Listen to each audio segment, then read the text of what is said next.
मैथिली शरण गुप्त द्वारा रचित कैकेयी का अनुताप नामक पाठ का अध्ययन करेंगे। और अगला पद है, यह सच है तो अब लौट चलो तुम घर को, चौंके सब सुनकर अटल कैकेयी स्वर को। श्री राम ने कैकेयी को संबोधित करते हुए कहा था कि भारत की जननी होते हुए भी वह उन्हें समझ नहीं पाई। उसी बात को लक्ष्य कर कैकेयी राम से कहती हैं, यह सच है तो अब लौट चलो तुम घर को। हे राम, यदि तुम्हारी बात सत्य है कि मैं माँ होते हुए भी भरत को समझ नहीं पाई, तो अब तुम घर को लौट चलो। अर्थात अपनी नासमझी में मैंने जो तुम्हारे वनवास की कामना की थी, मेरी उस भूल को भुला दो। चौंके सब सुनकर अटल कैकेयी स्वर को। कैकेयी के इस दृढ़ स्वर को सुनकर सब चौंक उठे। सबने रानी कैकेयी की ओर अचानक देखा, वैदव्य त्रास आवृता यथा विध लेखा। सबने रानी कैकेयी की ओर अचानक देखा। सबने अचानक कैकेयी की ओर देखा। वैधव्य, वैधव्य मतलब विधवापन। तुषार आवृत्ता, पाले से ढकी हुई। और विधु लेखा, चंद्रमा की किरण। वैधव्य त्रास आवृत्ता यथा विध लेखा। उस समय विधवा के वेश में वहाँ सफ़ेद वस्त्र धारण किए हुए ऐसी प्रतीत हो रही थी मानो कुहरे से ढकी चांदनी हो। वह सिंघी थी, अब थी हाहा गोमुखी गंगा। हाँ जनकर भी मैंने ना भरत को जाना। बैठी थी अचल तथाप असंख्य तरंगा। यद्यप कैकेयी निश्चल और स्थिर बैठी हुई थी, तथाप उसके हृदय में अनेक प्रकार के भावों की लहरें उठ रही थी। तरंगा, असंख्य तरंगा मतलब अगणित लहरों वाली। वह सिंघी अब थी हाहा गोमुखी गंगा। सिंघनी जैसा रूप धारण करने वाली वह कैकेयी अब गोमुखी गंगा के समान शांत, शीतल और पवित्र हो उठी थी।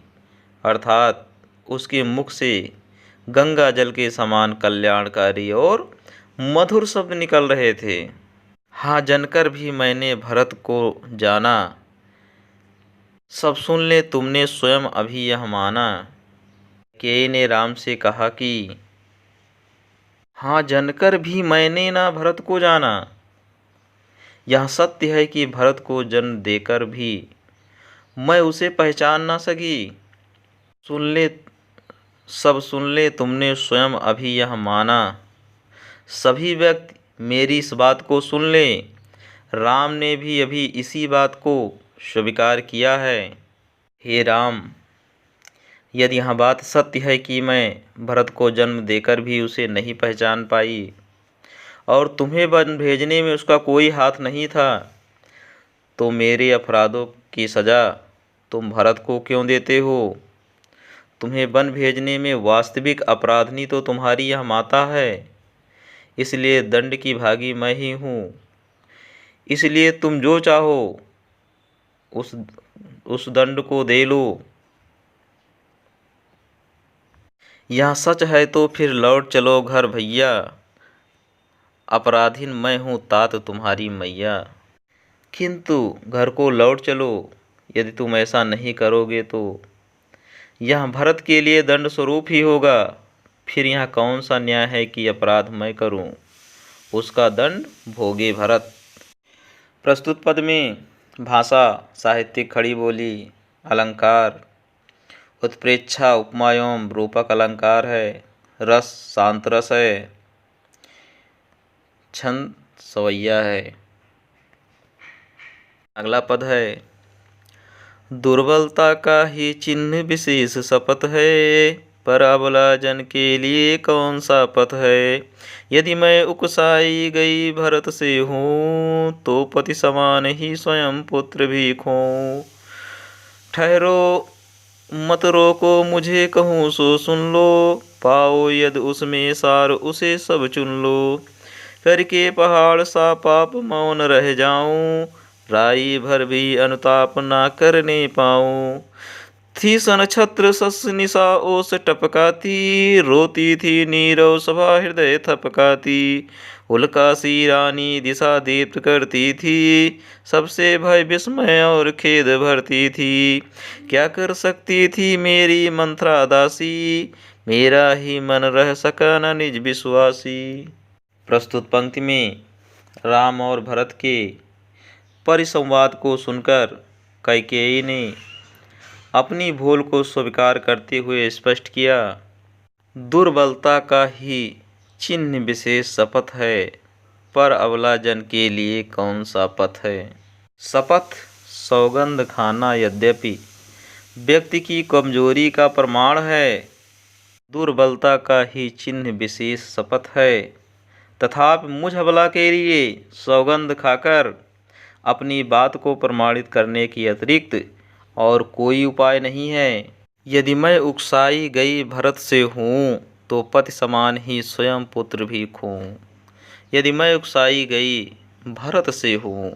इस प्रकार सौगंध खाते हुए कैकेयी ने कहा कि वास्तविकता यह है कि इस कार्य के लिए भरत ने मुझे नहीं उकसाया है, तो पति समान ही स्वयं पुत्र भी खोऊं। यदि कोई इस बात को सिद्ध कर दे कि मुझे भरत ने इस कार्य के लिए प्रेरित किया है, तो मैं पति के समान ही अपने पुत्र को भी खो दूं। कैकेयी ने उपस्थित जन समुदाय से कहा कि मुझे मन की बात कह लेने दीजिए और मेरी बात सुन लीजिए। ठहरो मत रोको मुझे, कहूँ सो सुन लो, पाओ यदि उसमें सार उसे सब चुन लो। ठहरो मत रोको मुझे, कहूँ सो सुन लो। कैकेयी ने उपस्थित जन समुदाय से कहा कि मुझे मन की बात कह लेने दीजिए और मेरी बात सुन लीजिए। ओ यदि उसमें सार उसे सब चुन लो। यदि मेरी बात में कोई सार हो तो उसे आप ग्रहण कर लें, अन्यथा नहीं। करके पहाड़ सा पाप मौन रह जाऊं, राई भर भी अनुताप न करने पाऊं।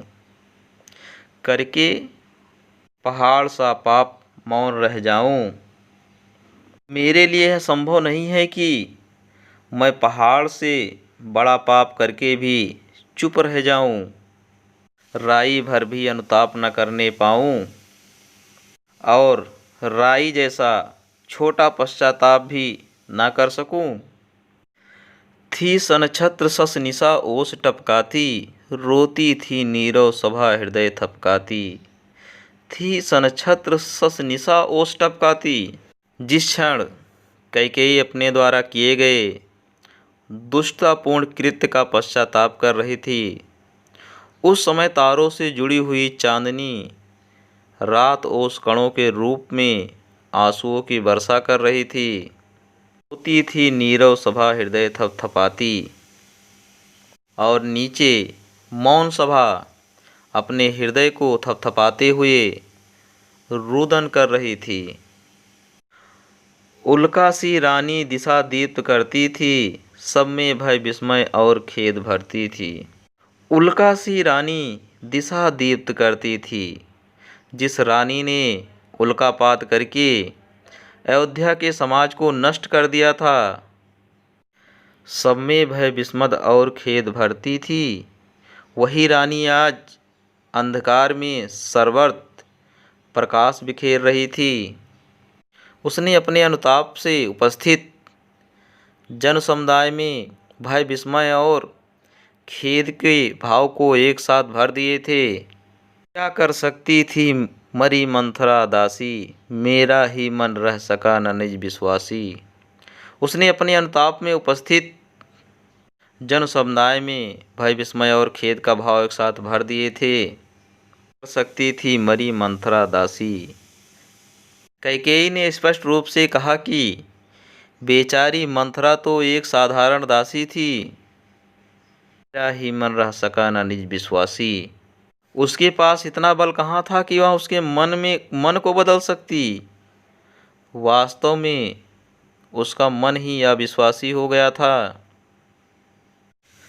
प्रस्तुत पद में भाषा साहित्यिक खड़ी बोली, शैली प्रबंधक, अलंकार उपमा और अनुप्रास अलंकार है। रस शांत रस है।